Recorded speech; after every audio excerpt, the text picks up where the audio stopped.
Hello, welcome to White Birch Tarot. This reading is for, well, it's for Friday the 17th of November, but actually this is going to last longer than that because it's a pretty big astrological event that's happening.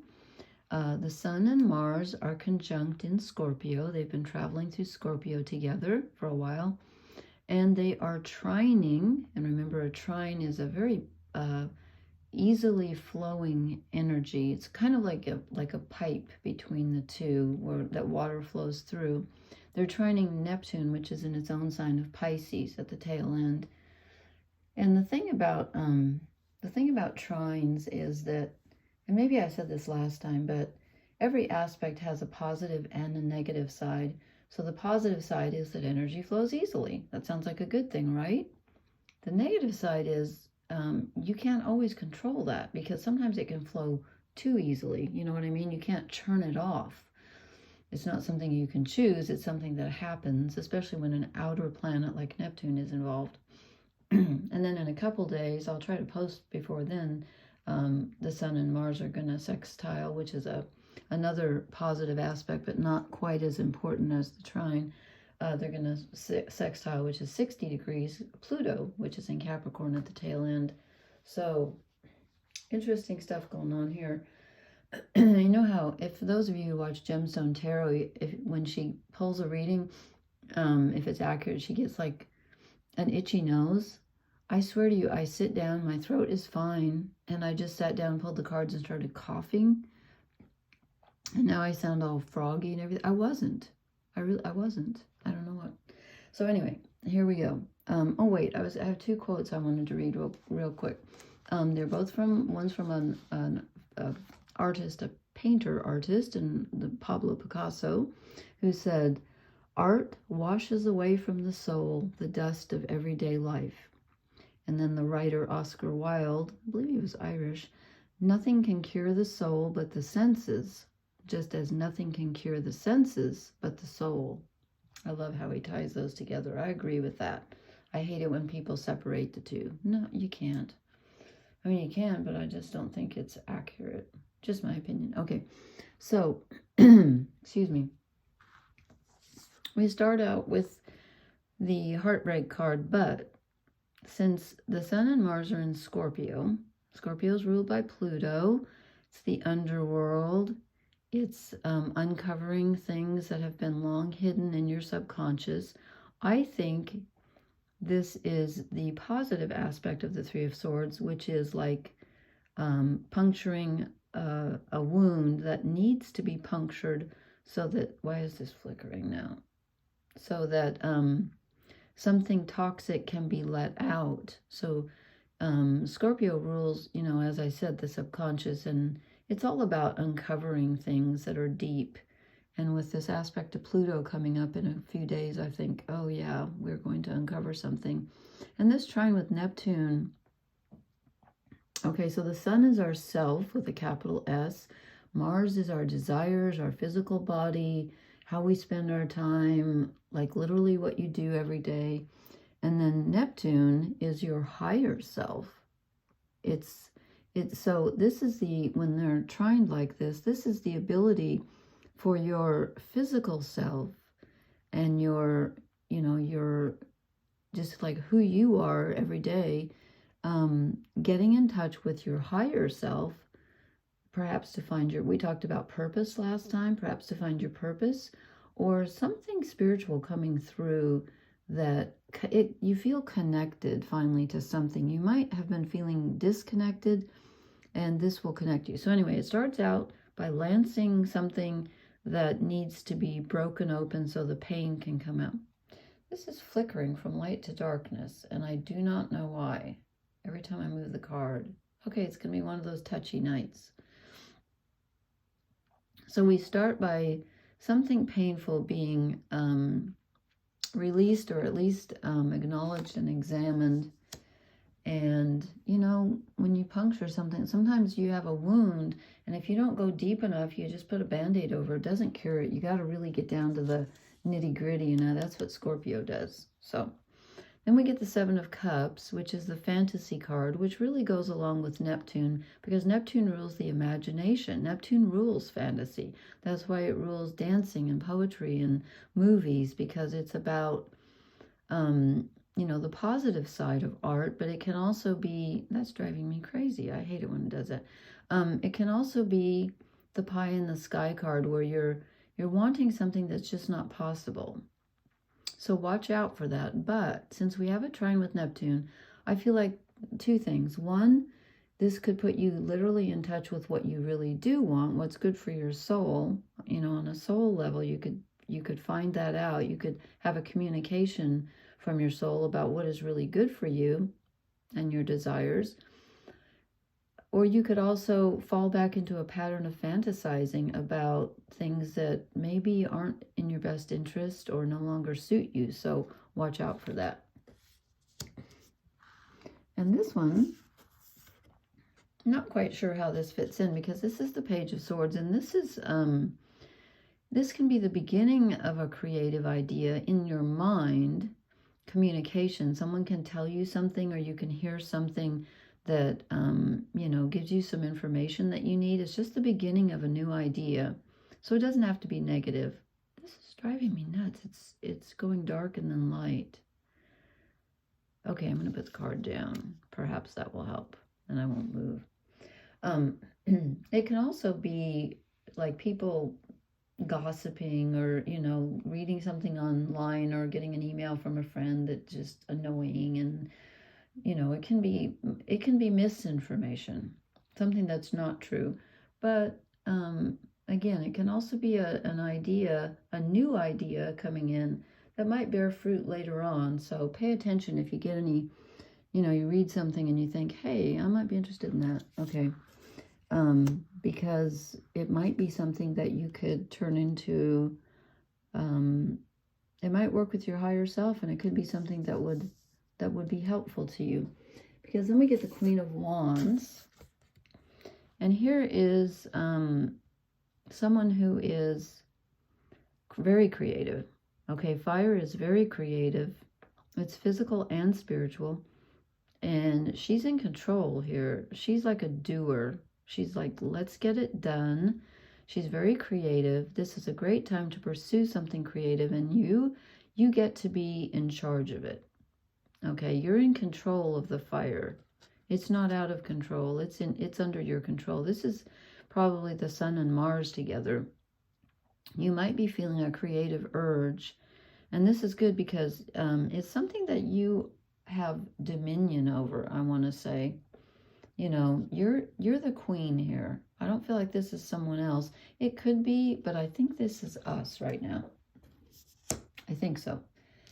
This reading's kind of all over the place, and yet, oddly, I think it's going to make sense. Okay, then we get the Ten of Swords, and this is the card of mentally being done with something. You have made a decision about, and that could relate to the Page of Swords. This could be someone that every time that you talk to them, it feels kind of toxic, and you just, they spread lies, or they exaggerate, or you're just sick of it. Whatever it is, you're done with it. You're like, no, I'm not going there anymore in my mind. Could be an intrusive thought, or it could be a person that you're just not connecting with anymore, who's bringing in negative energy, and you don't want that anymore. Something is done. Is it a relationship? Maybe, because what follows is the Nine of Cups, and this is positive celebration. This is celebrating with friends and a very happy energy, emotional energy, which we could desperately use at this time in the world. Hard to believe, right? Not to break the chain here, but we just had 2 mall shootings. One of them was within 2 miles of where I live, and someone was killed. And then the next day there was another one across town. I'm like, I'm so sick of guns. Anyway, that has nothing to do with this. I'm sorry. I don't even know where that came from. I guess mentally I'm so tired of violence.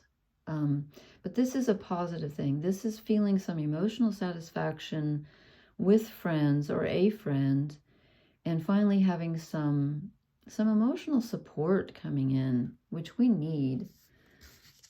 Okay, and then we get more cup energy, which is, I think, the Neptunian energy, because Neptune, you know, rules the ocean, and it's feelings, but it's the collective unconscious. But it's a very moving, Neptune's a very moving planet, because it's deep-seated emotion, because it can connect you to emotions that everyone shares. And this woman is, I always feel like she's scrying. You know that word? It's, you know, when people used to like read the future in a glass ball, or in this case, a cup of water, and her feet are immersed in the water. So she's really into it. She's really into her internal state, into her imagination. She's really getting in touch with, this is us getting in touch with that Neptunian energy. This would be a really good time to do some kind of meditations, or you know, something like that, where you get in touch with your higher self and ask it, what would be good for me to be creating right now? What do I have control over? And you know, what do I want to do with my time? Again, we got that last time, but I'm feeling that again this time. And then we get the Four of Wands. This is the 1111 number or card. It's not so much in this deck. It's a portal card in the other decks. In this one, it's more about an initial victory. So in some sense, you may not be feeling it yet, but in some sense, you have achieved something, and you need to sit down and take a really good look at what you've achieved. Maybe even write it down if you're feeling kind of down or anything, because this is heavy. This Neptunian energy can be really pleasing, because, you know, the imagination is fun. But it can also feel overwhelming, like you're just being washed over by a giant wave. You know, things can feel out of your control with Neptune. I mean, you can't control the ocean, you can't control water, and you can't control fire generally, but she can. Queen of Wands can. So maybe right now we can, or at least we should be trying to control our desires. I think we can. But you've made an initial accomplishment that you need to recognize yourself for, or recognize in yourself, or, you know, give yourself credit for, is what I'm trying to say. So something, again, there's a new idea, but this could be somebody with toxic energy that you're just done with. Again, this is a good time for you to ask yourself, what do I want to do with my time and my imagination in a fruitful way? I've heard the word limerence before. I don't even know why I'm bringing it up, except I just saw it online. And it's like getting infatuated with someone that you've never met, or someone you just met but you don't know that well. And it's about creating a fantasy about them when you really don't even know if that fits who they are. And that's the Seven of Cups energy. It can be. Again, this can be your imagination in a fruitful sense, and saying, you know, she's pointing and saying, I want this one. I'm gonna create this one. I want this one. But it can also lead you down a trail if you're too, I almost said too imaginative, you know, too, I don't want those. I'm going to go for the fairy cards tonight. Let's be brave. If you're too, what's the word? Well, sometimes you can over-fantasize and then not get anything done. We get the Speaker of Truth. Yeah, with those planets, with the Sun and Mars in Scorpio, and then they're going to be in communication with Neptune, something comes up from your higher self, and again, from your lower self, from your subconscious, depends on how you want to think of the subconscious. Obviously, the word sub means under, but that can be misleading, because the subconscious is also, in a way, what connects us to the all, or however you want to put it. So it's kind of above and below at the same time.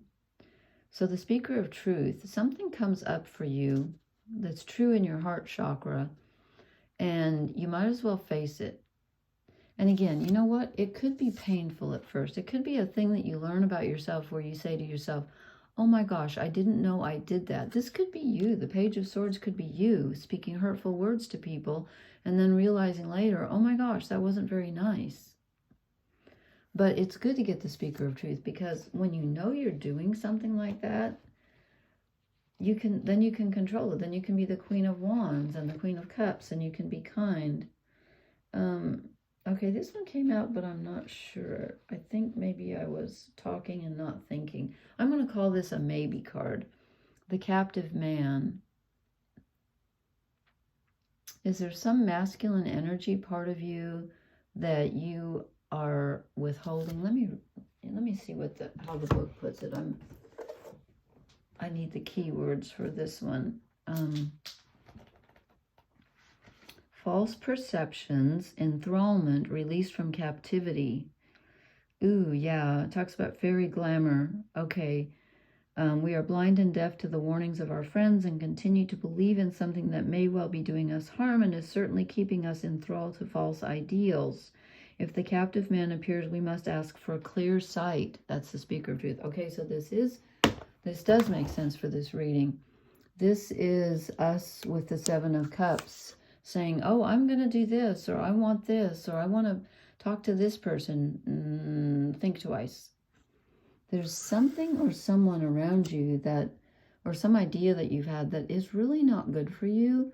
I'm going to draw one more, and you need to recognize that and be the speaker of truth. And again, it could be part of yourself.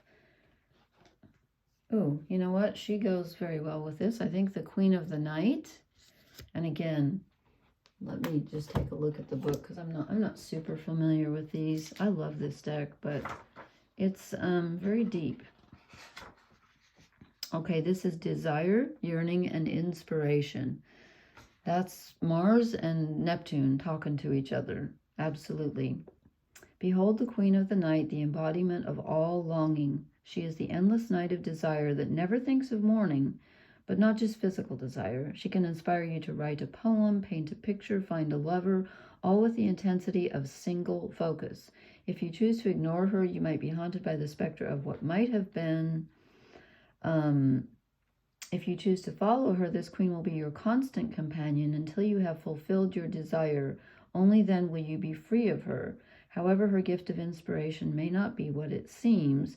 You may wake to find that the very thing you have created with such passion has turned to dross in the light of day.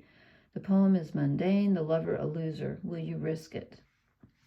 Okay, so since we got her, it says to draw another card, but we already have. Since we got her with the Captive Man and the Speaker of Truth, I'm going to say that she is going to, that if you examine your deepest, darkest desires, and when I say dark, I don't necessarily mean negative, I mean hidden. If you examine them, maybe that's why I was talking about limerence, where you have this like obsession with someone, and then you find out later that it's not really them that you wanted. It's the part of you that they brought out that has been held captive. Aha. That has been held captive because it's part of your shadow and you weren't allowed to express it when you were younger, perhaps, or in other relationships, and now you want to. And they're just the excuse. They're just the gateway. They're the communicator. But the true power lies within you, not within them. So don't get confused with that. Don't put this on another person and say, they've got what I want. No, they don't. You do. It's inside you. Whatever you're seeking is inside you. And remember Oscar Wilde, nothing can cure the soul but the senses, just as nothing can cure the senses but the soul. So when we get Mars and Neptune together, Mars is your senses. It's your physical body, what you see and touch and feel and think, not think, I'm sorry. It's like physically touching something and wanting something physical. And Neptune is imagining, it's wanting the connection on a soul level, which you cannot see. You can't see the soul. So, anyway, This is an interesting reading. So, looks like we've got some intense transformation coming in if you choose to sit with this energy. And, you know, there might be something painful about yourself you need to recognize. Again, it could be someone else, could be something that you've been doing. And I feel like it's something verbal because it's swords, a way you've been communicating. Maybe you haven't been kind with someone. I don't know. I don't know. But whatever it is, it needs to end. It needs to end. It's toxic, and you're finally discovering that. And you can do this because if you're truthful, then you can be the Queen of Wands and the Queen of Cups and be in control of your emotional self, your spiritual self, your physical self. Okay. All right. Thank you so much for listening. Blessings to everyone. Please hit the like, share, and subscribe buttons. Don't forget, I'm open for private readings. There's a link in the, when you hit more under the title. And I will talk to you later. Thank you. Good night.